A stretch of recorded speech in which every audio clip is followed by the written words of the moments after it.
aspoň člověk vidí, kde je příkopa a kde ještě není příkopa. Ještě, že to je X-Drive. Ale když zájdu ty příkopy, tak nám ani X-Drive nepomůže. A už vůbec nesete k zimáky. To ne, no. Chybami se člověk učí. A že těch chyb někdy dělám. Ty vole. Děcka je. Ráďo, kolik je? Oficiálně je 1:08. Taplety si nevšímejte. Samozřejmě potřebujete mít cit v pedálech. Cit v pedálech je na takovéto věci základním faktorem úspěšného řidiče.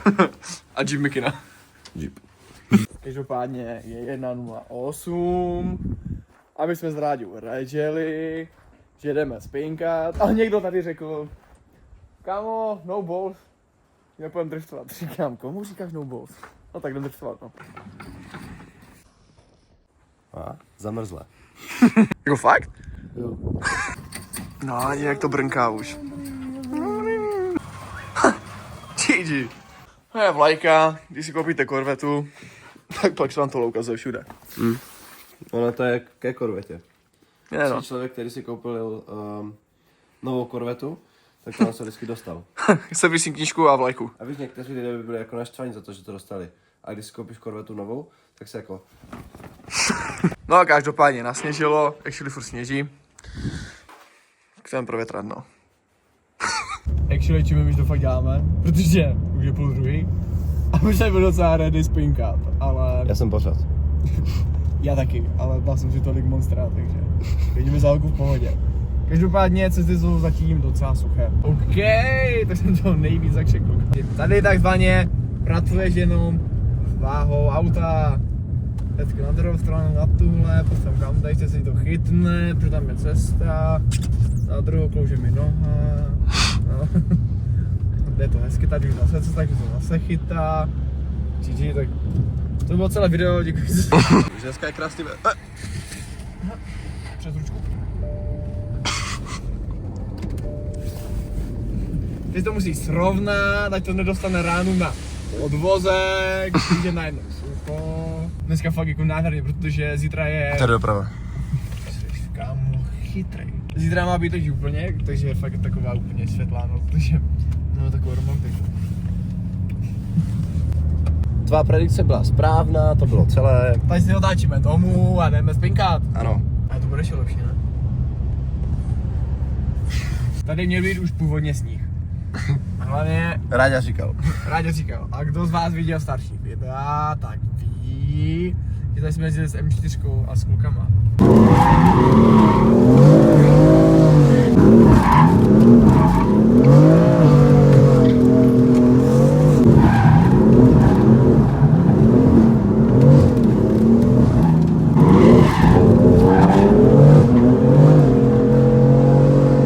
Snížek se v -3 vypařil.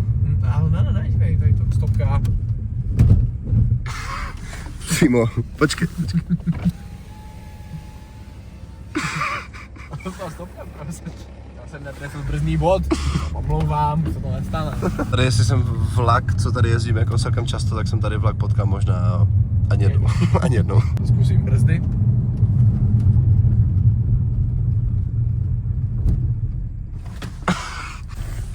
Jen tak mimochodem, tohle je auto mojí mamky. A to je jediný X-Drive, co máme v rodině, když nepočítám dodávku, takže když si to rozbiju, tak se předem mamice a tatínkovi omlouvám. A ty mrdy do svodidel.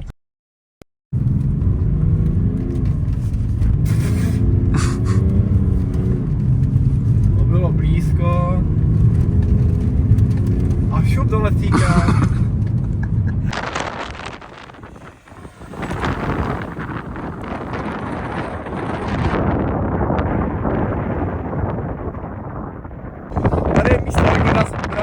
Dostal jsem pokud za to, že mám psané gumy.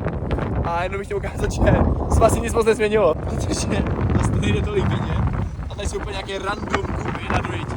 Fakt jakože nejsem na tom nejvíc, zadky to stejné, takže to jako fakt strašně jakože. To ne. No, tak ale ještě budu řídit. Nic teplého tam není venku. No, Nic to tam teplého. určitě není.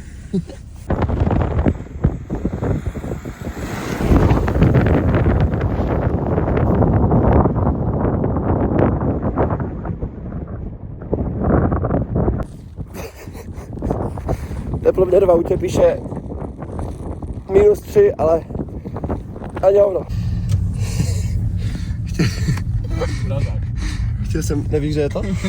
Nevíš, kde je čidlo na teploměr, že bych tam teďka dal ruku?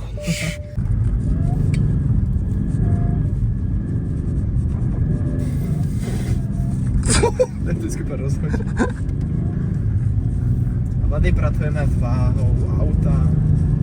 Jedna strana, druhá strana, třetí strana. Třetí strana není, bro. Tak už to chytlo, tady už to neklouže. Tady už to neklouže.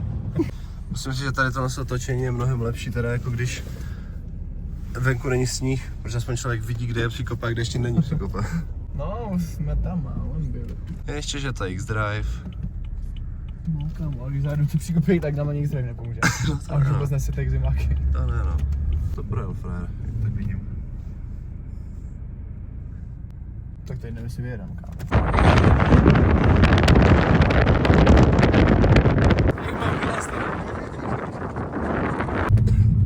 Ghost mode.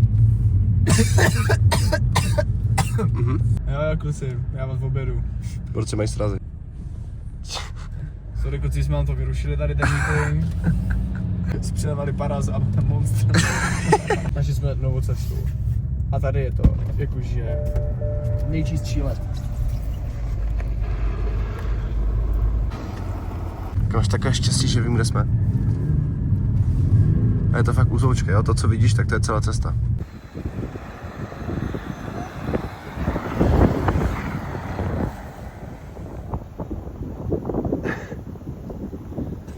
Ale zase jen zajímavé, jak ta 45, jak jsou tichý. Jak jsme zvyklí na ty 8 válce a benzínové 6 válce, tak je to fakt potichu, to auto. A já vám taky ukážu drift. Ne, neukážu. Je to takhle. Tady je hodně nafoukaného sněhu.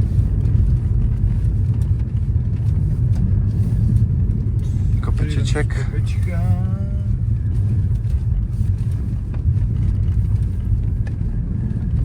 Kámo, tak tady to je brutální. Nech si trefit ty tyčky. Jo, fakt? Já taky ne.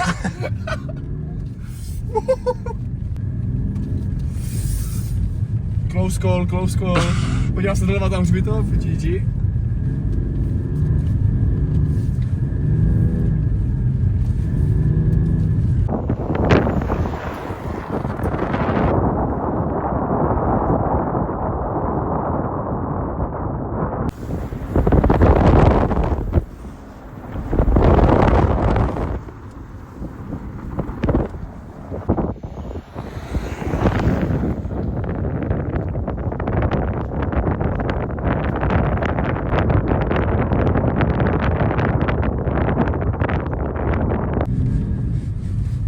Ty tyčky, kámo, dřevě na mě fakt díkujou.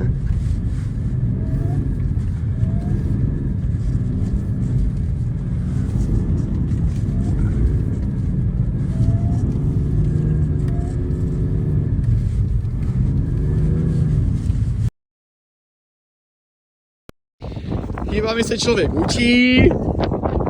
A že těch chyb někdy dělám. Ještě, že to je X-Drive. No kámo, ale když zájdu ty příkopy, tak nám ani nic nepomůže. A už vůbec nesete jak zimáky. To ne, no. Já jsem cíloval se tady vytočit a myslel to prostě sklouzlo a najednou jsem byl prostě v příkopě. To jsem říkal. To je to, že ty cesty se zdají širší. Když je Jo, prostě ale zima. daleko širší. Tak než zavoláme traktoristy nebo někoho, tak to zkusíme. Věc se má takto. Dojezd 16 km. My jsme tak. A venku je -3,5 stupně. Ale dají se tady pozorovat hvězdy, kdyby nějaké šli vidět. A hlavně cítím se jak v SLSu. Máš prostě Goldwing dveře. To na to vůbec nejde vidět, to otvírat prostě nahoru. Hlavně nevětnej nebo Jo, pravda. OK, tady máme naši vytahovačku. A teď jdem hledat lana. GG, jsme ready, kámo. Lopaty mají lopatu. Všechny lana na světě. dobrý to je. Ach jo. Co tam bliká vzadu, kámo, nevíš? Ale prostě je tak jako že pochopitelné, ale... Kámo, to je dobrý, to vytáhneme snad. Jo, pardon. G.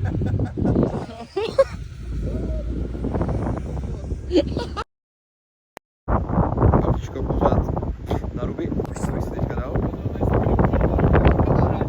To jsou nové gumíčky. A počkej, podívám se tady na gumy. Daj, zimáky. No, co to je chlapi?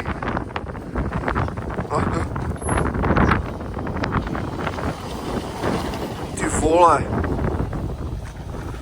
Zdarma. Zdarma. Tutut. O to je rovnou. Ty vole děcka. Kamo. Tady to je relativně v klidu, jo, ale toto dostal takovej bambálus od bahna. Ty vole. No, au. Tady no. Ale kde byla na půlkake.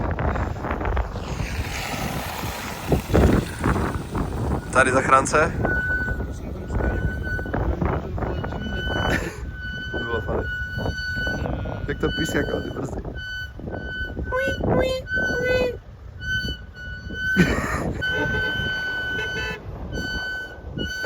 Jo, jaké světla. To se na tom telefonu nezdá, ale bys tam stoupnul, to je jako fakt docela... Tady bylo přeniklo. No, to se fakt nezdá na tom videu. Shoutout Monťákovi. Jo, to jo. Že si jenom jako zachránil prdel. No to jo. Proto je dobrý mít tak blízké kamarády kolem sebe. Myslím si, že ještě pár takových akcí a určitě kamarádi nebudou žádní. Já myslím, že kámo, ty jsi mě blokne. Tady to zklamalo. Nejvíc. Co jsme ale čekali? Korejská 4x4 nepotahala. No a jedeme spínkat. Počkej a dívej, teď mám cinematický ten. Měsíc. Dělej cinematicky, kolik je hodin. Bavili jsme se s klukama a říkal jsem, že my jsme fakt měli dát pivo doma a nikam bychom nejeli. A jenom bych rád podotknul, proč to začal. Já jsem to zmínil, že půjdeme jezdit. A pak říkám rádi, díval jsem se No, mě už mrznou ruce, Díváš se na Ševkena. A říkám, kámo, jsem docela unavený. A Raděl, ty jsi hovno, kámo, all bark, no bite. Říkám, jsem meleš, kámo, tak pojď, ne? No tak 5 minut do mě valo a jsme tady, kámo, 6:21. Jenom bych chtěl podotknout, že mi je úplně jasné, že ten kluk je nepoučitelný. A je mi úplně jasné, co dělat tady v nás natáčce, proto jsem začal natáčet. No jasně, že jo, no jasně. Auto už spinká, vlastně musíme s ním zajet na bičku zítra. Slavím na to kolo. A naštěstí mu nic není. Takže prostě debilní couvání, kámo. Ne. Ale radši to dát do škarpy v nulové rychlosti při couvání, než to někde zahodit bokem. Takže vlastně dobrý. Jdem spát. Takže,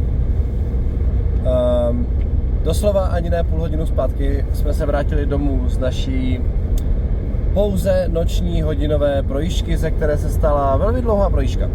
No a to je jedno. No a při našem prvním takovém lepším pokusu auto vytáhnout jsme z domu vzali jak auto, který jsme mysleli, že to vytáhneme, tak i Reach, který jsme mysleli, že nám pomůže odkopat sníh od pneumatik. No a ten důvod, proč jsem já teďka zase v autě, i když už bych měl spát, tak je ten, že onen Reach zůstal na tom místě. Takže přijíždím na místo určení, podobně nervózní jako k maturitě, jestli tady ten Reach bude, protože jestli ne, tak jsem bez Reache. A to je blbý, protože Reach je velmi důležitá věc na zahradě. A je tam, je tam. Jinak tuhle situaci bych nazval takzvaný Reachový paradox. Protože Reach se nachází přesně zde a ani ne 100 metrů od Reache je hřbitov. Takže podle mě velmi vhodné místo na to, kde nechat Reach. Ale mám ho, takže může domů. Měsíc ten se pořád neschoval, ten prostě odmítá se schovat.